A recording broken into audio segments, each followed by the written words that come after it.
Hello everyone, कैसे हो आप सभी लोग। आई होप आप बहुत अच्छे होंगे और अच्छे से तैयारी भी चल रही होगी। सो आज हम करने वाले हैं मंथली एमसीक्यू सीरीज का part 4 for the month of October.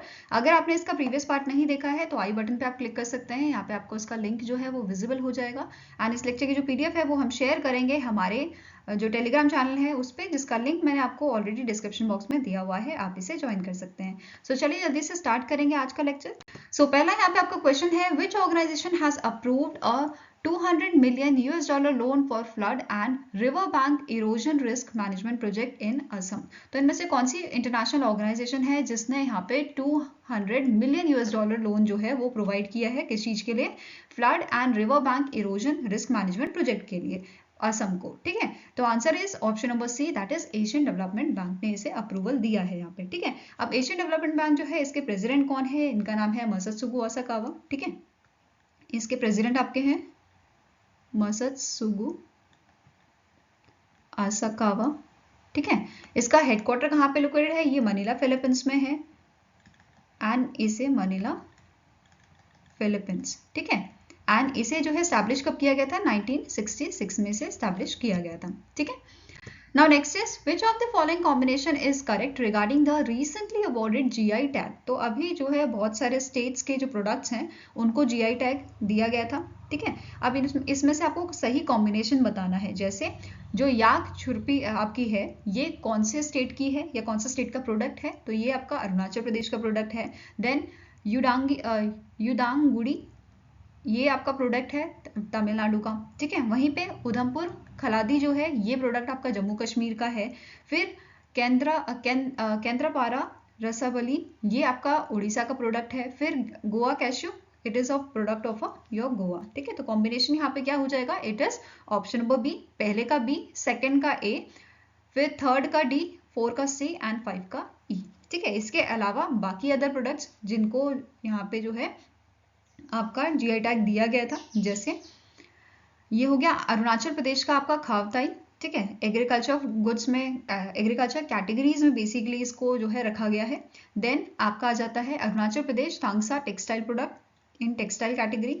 Then Tamil Nadu का उडंगुड़ी आपका जो है वो ऑलरेडी डिस्कस कर चुके हैं हम। देन नेक्स्ट प्रोडक्ट आ जाता है आपका जम्मू एंड कश्मीर का, which is Basohli Pashmina woollen product. Pashmina से आप सभी को पता है ये बिलोंग करेगा किससे? जम्मू एंड कश्मीर से। फिर उधमपुर जो है जगह है आपकी जम्मू एंड कश्मीर में, तो ये भी आपको ऐसे ध्यान में रहेगा।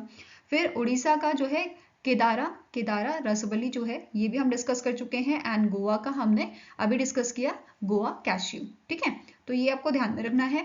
नाउ नेक्स्ट क्वेश्चन है, the India sign MoU in a ocean science and medical product regulation with which country? तो इनमें से कौन सी कंट्री है जिसके साथ इंडिया ने जो है एमओयू साइन किए हैं? दो एमओयू, एक तो ओशियन साइंस में एंड दूसरा एमओयू रिलेटेड है मेडिकल प्रोडक्ट से। ठीक है, तो यहाँ पे आंसर क्या हो जाएगा? Option number C, it is Dominican Republic. ठीक है, डोमिनिकन रिपब्लिक के साथ यहाँ पे दो एमओयू साइन किए गए हैं। अब जो मेडिकल प्रोडक्ट का आपका एमओयू था ये साइन किया गया था between the Central Drug Control Organisation of India and General Directorate of Medicine Food and Health Products of a Dominican Republic. ठीक है, वहीं पे ओशियन साइंस की बात करें तो ये एमओयू साइन किया गया था between the council of scientific and industrial research, national institute of ओशियोनोग्राफी of India, ठीक है, CSIR, NIO and national authority for maritime affairs of the Dominican Republic के साथ। ठीक है, नाउ अब बात कर लेते हैं डोमिनिकन रिपब्लिक के प्रेसिडेंट की। इनका नाम क्या है? इनका नाम है लुइस एबिनेडर। ठीक है, कैपिटल क्या है इसकी? सेंतो डोमिंगो। करेंसी पूछी जाती है आपकी तो it is Dominican peso. Fine. Now next आपका क्वेश्चन है, इन अक्टूबर 2023 the RBI increase the gold loan limit under the bullet repayment scheme. जिस स्कीम में आपका जो प्रिंसिपल एंड इंटरेस्ट होता है वो आपका उसका पेमेंट किया जाता है by the end of the loan tenure. ठीक है, अब यहाँ पे इस पेमेंट इस बुलेट रीपेमेंट स्कीम के अंडर, ठीक है, क्या किया गया है? आरबीआई ने यहाँ पे गोल्ड लोन लिमिट जो है वो इंक्रीज कर दी है, उसे डबल कर दिया है। पहले ही आपका 2 लाख था, ठीक है, for the urban cooperative banks. अब इसे इंक्रीज करके कितना कर दिया गया है? 4 लाख कर दिया गया है। तो आंसर क्या हो जाएगा? Option number D. बेसिकली इन्होंने इसे डबल कर दिया है। ठीक है, अगर हम इनिशियल लिमिट की बात करें तो 2007 में इसकी इनिशियल लिमिट जो थी वो रखी गई थी 1 लाख। ठीक है, 2014 में इसे बढ़ाकर 2 लाख कर दिया गया था एंड नाउ 2023 में ये आपका बढ़ा के 4 लाख कर दिया गया है। ठीक है,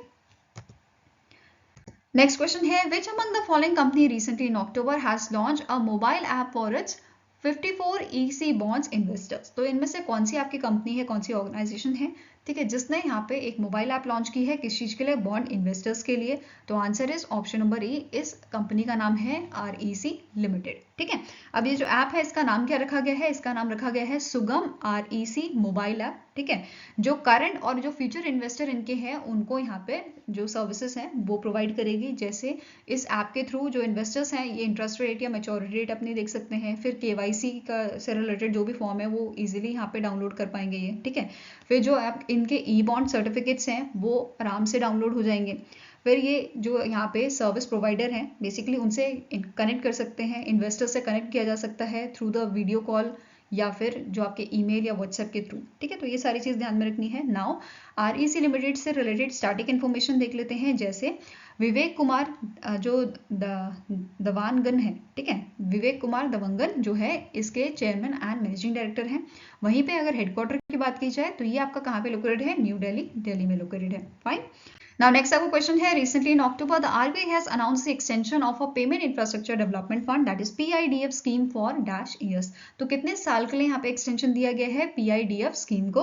तो answer is option number A, that is 2 साल के लिए। ठीक है, 31 दिसंबर 2025 तक ये आपका अब एक्सटेंड कर दिया गया है। अब यहाँ पे पूछा जा सकता है कि ये जो स्कीम है ये ऑपरेशनलाइज कब की गई थी? तो जनवरी 2021 में इसे ऑपरेशन में लाया गया था और इनिशियली 3 साल के लिए ये लाई गई थी। ठीक है, नेक्स्ट आपको क्वेश्चन है, recently in October the reserve bank innovation hub and digital India Bhashini division collaborated to foster linguistic inclusivity in a financial service sector.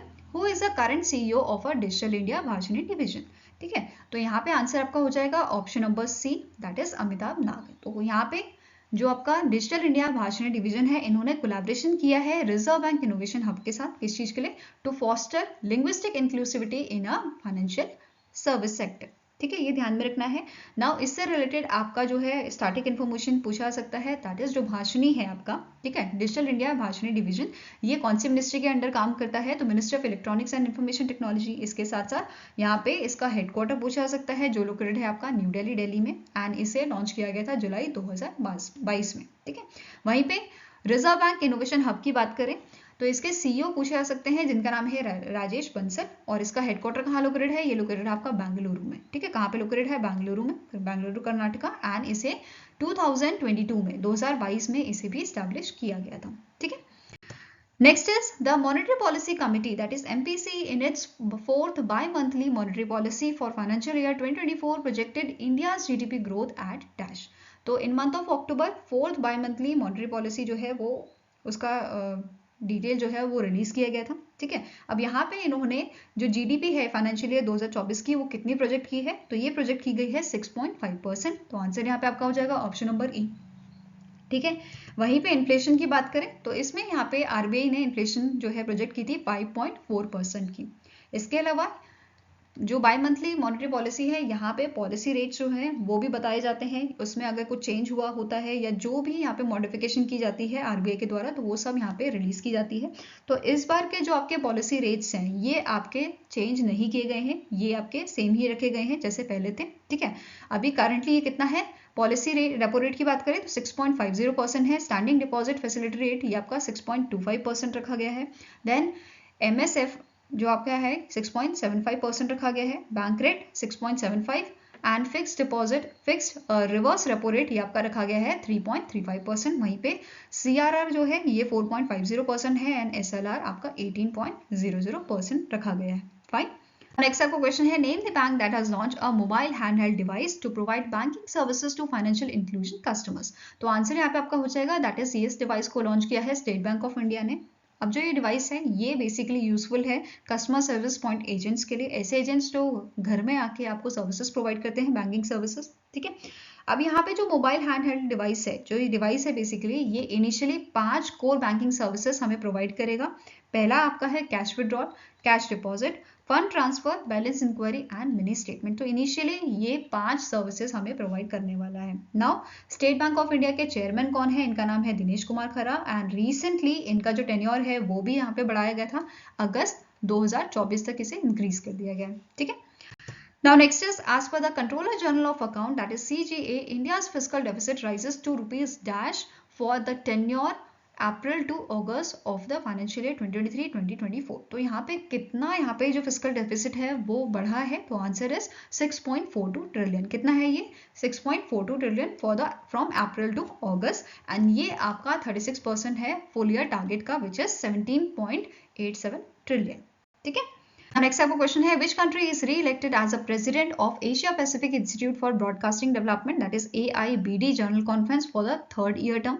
तो आंसर आपका हो जाएगा option number D, that is India यहाँ पे री elect किया गया है। सबसे पहला जो टर्म था इंडिया का वो 2018 से 2021 का था, फिर 2021 से 2023 का, और अब 3rd ईयर टर्म जो है वो 2023 से स्टार्ट होगा, जिसके लिए इंडिया को री इलेक्ट किया गया है। तो ये आपको ध्यान में रखना है। नाउ इंडिया की तरफ से यहाँ पे प्रेसिडेंट कौन बनाए गए हैं? इनका नाम है मयंक कुमार अग्रवाल, जो डायरेक्टर जनरल हैं दूरदर्शन के। इसके अलावा AIBD की अगर बात की जाए तो इसके सेक्रेटरी कौन है करेंटली? इनका नाम है फिलोमिना गना प्रगसमा, एंड इसका हेडक्वार्टर कहाँ लोकेटेड है? ये लोकेटेड है आपका कुआलालंपुर, मलेशिया में। तो ये आपको ध्यान में रखना है, और इसे 1977 में जो है एस्टैब्लिश किया गया था AIBD को। फाइन।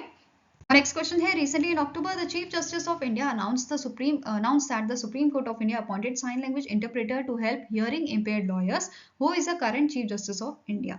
तो recently जो हमारे चीफ जस्टिस हैं DY चंद्रचूड़, ठीक है, इन्होंने अनाउंस किया था कि सुप्रीम कोर्ट ने अपॉइंट किया है साइन लैंग्वेज इंटरप्रेटर हेल्प करने के लिए ऐसे लॉयर्स को जो बेसिकली आपके हियरिंग इम्पेयर्ड जिन्हें हैं, जो ढंग से सुन नहीं सकते। ठीक है, तो उनके लिए साइन लैंग्वेज इंटरप्रेटर यहाँ पे अपॉइंट किया गया है। ठीक है, अब यहाँ पे आपको नोट करना है, दैट इज सारा सनी, जो सेकेंड डेफ एडवोकेट है इंडिया की, ये पहली लॉयर बनी है जिन्होंने सुप्रीम कोर्ट के सामने अपना आर्ग्यूज रखे हैं।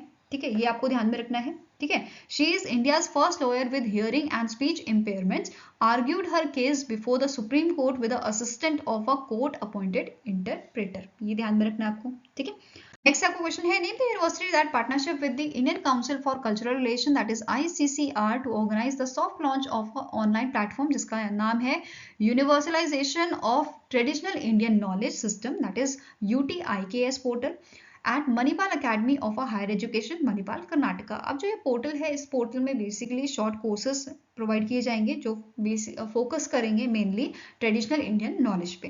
ठीक है, नाउ इनमें से कौन सी यूनिवर्सिटी है जिसने पार्टनरशिप की है आपके ICCR के साथ? तो answer here is option number A. इसे हम पुणे यूनिवर्सिटी के नाम से भी जानते हैं, या सावित्री बाई फुले पुणे यूनिवर्सिटी भी इसे हम कहते हैं। ठीक है, तो आंसर इज ऑप्शन नंबर ई। अब जो ये पोर्टल है, इसे लॉन्च किसने किया था? जो ICCR के प्रेसिडेंट हैं विनय सहस्रबुद्धे। ठीक है, इन्होंने इसे लॉन्च किया था।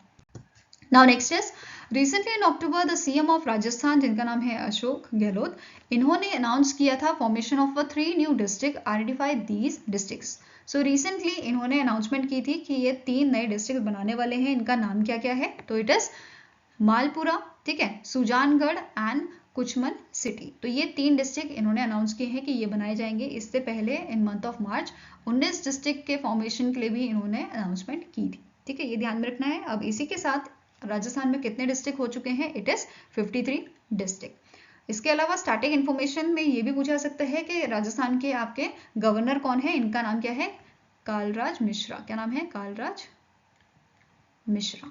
ठीक है, next is, name the state that has declared Ganga river dolphin as the state aquatic animal. तो इनमें से कौन सा आपका स्टेट है जिसने गंगा रिवर डॉल्फिन को अपना एक्वेटिक एनिमल जो है वो अनाउंस किया है, डिक्लेयर किया है? तो answer is option number C, that is Uttar Pradesh. तो उत्तर प्रदेश के जो CM है योगी आदित्यनाथ जी, ठीक है, उन्होंने यहाँ पे ये अनाउंसमेंट की थी। अब यहाँ पे आपको ये भी नोट करना है, जो गैग्नेटिक डॉल्फिन्स है ये आपकी गंगा, यमुना, चंबल, घाघरा, राप्ती एंड गेरू रिवर्स जो है यूपी की, इन सब में पाई जाती हैं। ठीक है, इसके अलावा आपको ये भी नोट करना है, जो गैग्नेटिक डॉल्फिन है ये एंडेंजर्ड कैटेगरी में आती हैं in the international union for the conservation of nature, that is IUCN की रेड लिस्ट में ये आती है। ठीक है, ये ध्यान में रखना है। Now next is, which statement is correct with respect to the second edition of Indian Navy's Naval Innovation and Indigenization Organization, that is NIIO seminar Swalamban 2023 held in New Delhi, Delhi. तो पहला statement है, during the seminar 5th positive indigenization list, that is 5th PIL of the Department of Military Affairs under the Ministry of Defense comprising 98 items was released. Next is the defence minister launch the, defence minister Rajnath Singh ने launch किया है 76 challenges for the industry under the 10th defence India startup challenges, that is DISC 10 and DISC 10 prime of innovations for defence excellence. Next statement is, during the seminar, the defense minister launched the INVENT, that is ITEX Navy Venture for Technology, an initiative to support and promote innovative solution within the defense sector. Fourth statement आपकी क्या कह रही है? The Indian Navy unveiled the autonomous weaponized port swarms and autonomous vessel underwater during the Swalamban 2.0. And last statement is all are correct. तो question में क्या बोला गया है, कौन सी स्टेटमेंट करेक्ट है? तो answer is option number 5, that is all above statements are correct. इसके अलावा इंडियन नेवी ने यहाँ पे डेवलप किया था indigenous navigation system and anti swarm drone, और the drone and counter drone system जो है वो भी यहाँ पे इन्होंने स्वावलंबन जो एग्जीबिशन हुआ था उसमें डिस्प्ले किया था. इसके अलावा जो राजनाथ सिंह जी हैं इन्होंने लॉन्च किया था Indian Navy's updated indigenisation road map Swavlamban 2.0 को. ठीक है. Now next is, which of the following organization recently handed over the first twin-seater light combat aircraft LCA Tejas to the Indian Air Force in Bengaluru, Karnataka? तो इनमें से कौन सी organisation है जिन्होंने hand over किया है पहला twin seater light combat aircraft? तो answer is option number C, it is HAL Hindustan aeronautics limited. और यहाँ पे आपको नोट करना है कि यहाँ पे 7 और LCA जो है, ठीक है, लाइट कॉम्बैक्ट एयरक्राफ्ट जो है तेजस, ठीक है, इनको जो है डिलीवर किया जाएगा बाय दी 2024. 7 आपके LCA को डिलीवर किया जाएगा आने वाले नेक्स्ट ईयर में. ठीक है, ये ध्यान में रखना है. इसके अलावा जो हमारा LCA तेजस है ट्विन सीटर लाइट वेट आपका जो एयरक्राफ्ट है, ये all weather multi role 4.5 generation aircraft है. ठीक है. नेक्स्ट क्वेश्चन है, recently in October the defence minister Rajnath Singh has launched an innovative dual chip debit card designed for seamless transaction during the Swavlamban 2.0. The card is jointly developed by the Indian Navy and dash. तो इनमें से कौन सा bank है जिसने collaboration किया है Indian navy के साथ डेवलप करने के लिए इस कार्ड को? ठीक है, तो answer is option number B, it is State Bank of India, और इस डेबिट कार्ड का नाम है SBI Nav e cash card. ठीक है, क्या नाम है? SBI Nav e cash card. Next is, World Cotton Day is annually observe across the globe on. So World Cotton Day जो है हम ऑब्जर्व करते हैं आपका 7 अक्टूबर को. ठीक है, आंसर यहाँ पे आपका क्या है? It is option number D. अब यहाँ पे आपको ये नोट करना है इसकी थीम जो इंपॉर्टेंट है और आपको एग्जाम में पूछी जा सकती है, which is making cotton fair and sustainable for all from farm to fashion. ठीक है, इसके अलावा यहाँ पे एक स्टैटिक क्वेश्चन आपका जो है बन सकता है कि कौन सी कंट्री सबसे ज़्यादा कॉटन जो है वो प्रोड्यूस करती है. ठीक है, अगर हम यहाँ पे बात करें तो सबसे पहला नंबर आपका आ जाता है चाइना. ठीक है, इंडिया कौन से नंबर पे है? इंडिया आपका आ जाता है सेकेंड नंबर पे. एंड थर्ड नंबर की बात करें तो थर्ड नंबर पे आपका आता है USA. वहीं पे अगर इंडियन स्टेट्स की बात करें तो टॉप 3 स्टेट्स आपके आ जाते हैं गुजरात. ठीक है, गुजरात आ गया, फिर महाराष्ट्र, एंड थर्ड नंबर पे आपका आ जाता है तेलंगाना. ठीक है, तो ये टॉप 3 स्टेट्स हैं जो सबसे ज्यादा कॉटन प्रोड्यूस करते हैं इंडिया में. Now next is, the UAE and India have signed a MOU in 7 areas during the Dash edition of India UAE High Level Joint Task Force on Investments in Abu Dhabi UAE. तो कितने कौन सा addition यहाँ पे था जो जिसमें basically 7 MOU यहाँ पे 7 एरियाज में MOU जो है वो साइन किए गए हैं? तो answer is option number B, that is it was the 11th edition. And जो ये एग्रीमेंट है, जो ये यहाँ पे MOU है, ये साइन किए गए हैं between the minister of industry and advance technology of UAE जिनका नाम है डॉक्टर सुल्तान अल जबर, एंड इंडिया के जो आपके मिनिस्टर हैं ministry of commerce and industry के जिनका नाम है पीयूष गोयल. इन्होंने यहाँ पे इन एग्रीमेंट को साइन किया है in presence of a Sheikh Hamid bin Zayed Al नहायन, managing director जो आपके हैं अबू धाबी इन्वेस्टमेंट अथॉरिटी के. ठीक है, इसके अलावा यहाँ पे हम देख लेते हैं कौन कौन सी ये फील्ड्स हैं जहाँ पे MOU साइन किए गए हैं, जैसे chain resilience, renewable energy and energy efficiency, health and life sciences, space system, AI, industry 4.0, advance technology and standardisation and metrology. इन फील्ड्स में MOU साइन किया गया है बिटवीन इंडिया एंड UAE.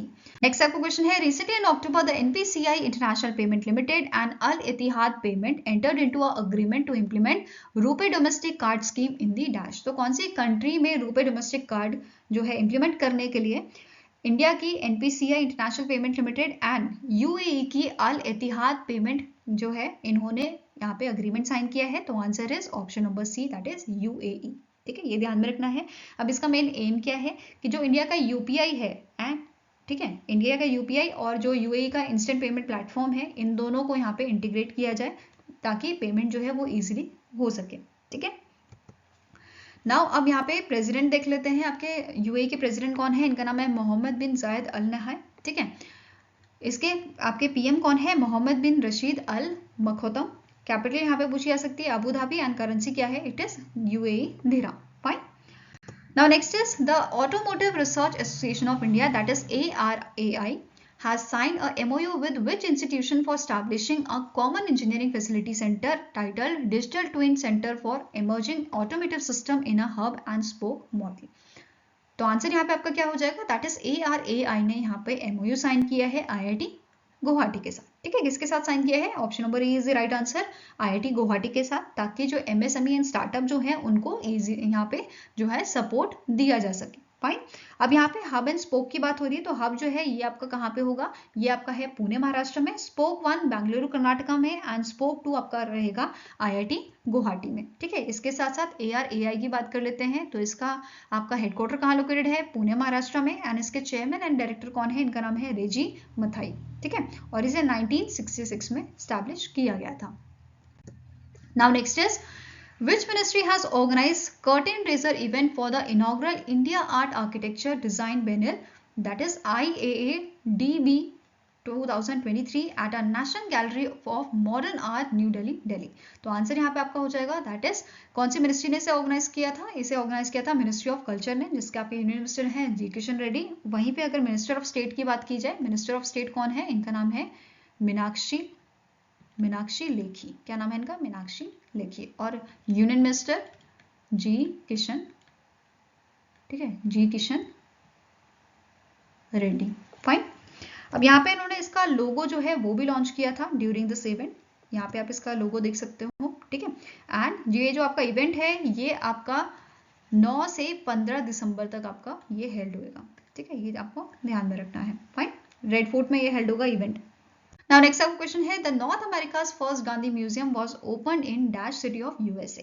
ठीक है, तो आंसर आपका यहाँ पे क्या है? Option number E, that is Houston जो है इस सिटी में ओपन किया गया है नॉर्थ अमेरिका का पहला गांधी म्यूजियम। ठीक है, अब जो ये आपका म्यूजियम है इसे ओपन कब किया गया था? ये इवेंट आपका हुआ था 2 अक्टूबर को, जिस दिन बर्थ एनिवर्सरी होती है महात्मा गांधी जी की। ठीक है, अब इस म्यूजियम का पूरा नाम क्या है? It is eternal Gandhi museum Houston, जो आपका 13,000 स्क्वायर फुट में बना हुआ म्यूजियम है, which is inspired by the Gandhi ji's 24 spoke chakra spinning wheel. And यहाँ पे जो है म्यूजियम के फ्रंट में ही गांधी जी का जो आपका स्टैचू है वो प्लेस किया गया है। साथ में ही यहाँ पे सेमी सर्कुलर म्यूजियम जो है वो बनाया गया है। मतलब इसकी जो वॉल्स हैं वो आपकी सेमी सर्कुलर वे में डिजाइन की गई है, जहाँ पे इन्होंने बेसिकली जो आपके पीस एक्टिविस्ट हैं उनके यहाँ पे जो है इन्होंने प्रतिमा या आप बोल सकते हो इमेजेस जो हैं वो यहाँ पे डिपिक्ट की हैं, जैसे महात्मा गांधी हो गए, नेल्सन मंडेला हो गए, मार्टिन लूथर किंग JR, ठीक है, एंड बिटी विलियम्स।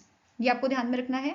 नाउ इसके अलावा यहाँ पे जो है ये इमेज आप देख सकते हो इस म्यूजियम की, और ये जो आपका सेमी सर्कुलर वॉल है इसकी मैं बात कर रही थी अभी। ठीक है, नाउ यहाँ पे एक और चीज जो इंपॉर्टेंट है कि स्पेशल गेस्ट यहाँ पे बुलाए गए थे, जो थे ग्रैंडसन महात्मा गांधी जी के, जिनका नाम है doctor Rajmohan Gandhi, then nephew of a Martin Luther King, Newton Ferris Jr., then Consulate Journal of India, जिनका Consulate Journal of India Houston, जिनका नाम है डी मंजूनाथ। ठीक है, now next is which among the following is incorrect regarding the recent appointments done by the Appointments Committee of Cabinet chaired by the PM Narendra Modi. So first statement is the Sanjay Rudra is appointed as the Executive Director of a Union Bank of India. The Vijay Kumar Nivrutti Kamble is appointed as the Executive Director of a UCO Bank for the 3 years. Brijesh Kumar Singh, the CGM of a Bank of Baroda, and Shiv Bajrang Singh, CGM of a Bank of India, were appointed as the Executive Director of a Central Bank of India. Rohit Rishi, the CGM of Indian Bank, has been appointed as the Executive Director of a Bank of Maharashtra for a period of 3 years with effect from November 2023. ठीक है, last statement है लाल Singh, the CGM of a Union Bank of India, has been appointed as a Executive Director of a Bank of Baroda for a period of 3 years. तो इनमें से कौन सा statement आपका incorrect है? तो answer is option number C, कि जो ब्रिजेश कुमार सिंह जी हैं एंड जो शिव बजरंग सिंह जी हैं, इनको एग्जीक्यूटिव डायरेक्टर बनाया गया है इंडियन बैंक का। ठीक है, किसका? इंडियन बैंक का। ये आपको ध्यान में रखना है। ठीक है, इसके अलावा अदर अपॉइंटमेंट भी यहाँ पे की गई थी, जैसे भावेंद्र कुमार जी की गई थी, इन्हें एग्जीक्यूटिव डायरेक्टर बनाया गया है कैनरा बैंक का। देन विभू प्रसाद महापात्रा, इनको एग्जीक्यूटिव डायरेक्टर बनाया गया है पीएनबी का। Ravi Mehra executive director of Punjab and Sind Bank. Rajeev Mishra, इनको एग्जीक्यूटिव डायरेक्टर बनाया गया बैंक ऑफ इंडिया का। फिर रोहित ऋषि की बात करें तो ये एग्जीक्यूटिव डायरेक्टर बने हैं बैंक ऑफ महाराष्ट्र के। महेंद्र धोरे एग्जीक्यूटिव डायरेक्टर बनाए गए हैं सेंट्रल बैंक ऑफ इंडिया के। एंड धनराज टी अपॉइंट किए गए हैं executive director of Indian overseas bank के। Fine. Next is recently in October, the RBI has constituted a dash member external working group chaired by the Professor R. Narayanaswamy to suggest expected credit loss framework for provisioning by the banks. तो answer is option number D, that is 9 member committee यहाँ पे जो है बनाई गई है। ठीक है, अब इसमें 9 members कौन कौन से हैं? संजय कालापुर, ठीक है, राजो सिक बैनर्जी, एस श्रीनिवास राव, राजेंद्र खंडेलवाल, सुशांता वैश्य, आदिश यादव, प्रवीण कुमार, देन श्रीधरन एन, इन सबको यहाँ पे इस कमेटी का मेंबर बनाया गया है। ठीक है, now next is which among the following organization launch the first 2 prototype satellite Kuipersat 1 and Kuipersat 2 by United Launch Alliance Atlas 5 rocket to low Earth orbit for project Kuiper satellite system. तो इनमें से कौन सी company है, कौन सी organisation है जिसने इन prototype satellites को जो है लॉन्च किया है? तो answer is option number C, it is amazon.com। ठीक है, कौन सी कंपनी है? इट इज amazon.com, जिसके सीईओ कौन है? इनका नाम है एंडी चेसी और इसका हेडक्वार्टर आपका वॉशिंगटन यूएसए में, वॉशिंगटन डीसी यूएसए में लोकेटेड है। Fine. Now next is the World Hydrogen and Fuel Cell Day is annually observed on dash। तो World Hydrogen and Fuel Cell Day जो है वो ऑब्जर्व किया जाता है 8 अक्टूबर को। ठीक है, और इसकी शुरुआत 2015 में की गई थी, ये आपको ध्यान रखना है। तो first ever World Hydrogen and Fuel Cell Day 2015 में मनाया गया था। ठीक है, इसके अलावा यहाँ पे हमें नोट करना है कि इन मंथ ऑफ सितंबर जो हमारे यूनियन मिनिस्टर हैं Hardeep Singh Puri, ministry of petroleum and natural gas के, इन्होंने हरी झंडी दिखाई थी इंडिया की पहली ग्रीन हाइड्रोजन फ्यूल सेल बस को। ठीक है, जो अनवील की थी, किसने अनवील की थी? ये अनवील की थी आपकी इंडियन ऑयल ने। ठीक है, किसने अनवील की थी? इंडियन ऑयल द्वारा। Now next is which company has recently in October handed over the first integrated airdrop test crew module structure to the ISRO for the Gaganyaan space। तो इनमें से कौन सी आपकी जो है कंपनी है जिसने पहला integrated airdrop test crew module जो है वो हैंड ओवर किया है इसरो को? तो answer is option number A, it is KCP heavy engineering. ठीक है, it is KCP heavy engineering जो आपकी चेन्नई बेस्ड कंपनी है। इसके अलावा यहाँ पे जो आपका सेकेंड मॉड्यूल है ये मार्च 2024 में जो है डिलीवर किया जाएगा इसरो को। ठीक है, Now next is which among the following badminton player won the bronze medal in the Badminton World Federation World Junior Championship 2023 held in Spokane, USA? तो answer here is it is option number C, इनका नाम है आयुष शेट्टी। क्या नाम है इनका? आयुष शेट्टी, जिन्हें bronze medal मिला था। वहीं पे जो ये आपका 23rd एडिशन था, इसके विनर कौन रहे हैं? इसके विनर आपके रहे इंडोनेशिया के प्लेयर जिन्हें गोल्ड मेडल दिया गया था, जिनका नाम है अलवाई फरहान। एंड इसमें रनर अप रहे थे जिन्हें सिल्वर मेडल दिया गया था, ये चाइना के आपके प्लेयर हैं हुजी एन। ठीक है, ये ध्यान में रखना है। आई होप गाइस आपको ये वीडियो पसंद आया हो। अगर पसंद आए तो लाइक एंड शेयर जरूर कीजिएगा और हमारे साथ जुड़ने के लिए हमारे चैनल को सब्सक्राइब कीजिएगा। अगर आपके कुछ सजेशन है तो आप हमें मेल कर सकते हो benchmarkstudy007@gmail.com पे, या फिर आप हमें कमेंट सेक्शन में भी लिख सकते हैं। सो मिलेंगे ऐसे ही नेक्स्ट वीडियो के साथ। Till then take care, have a nice day and all the best for your preparation.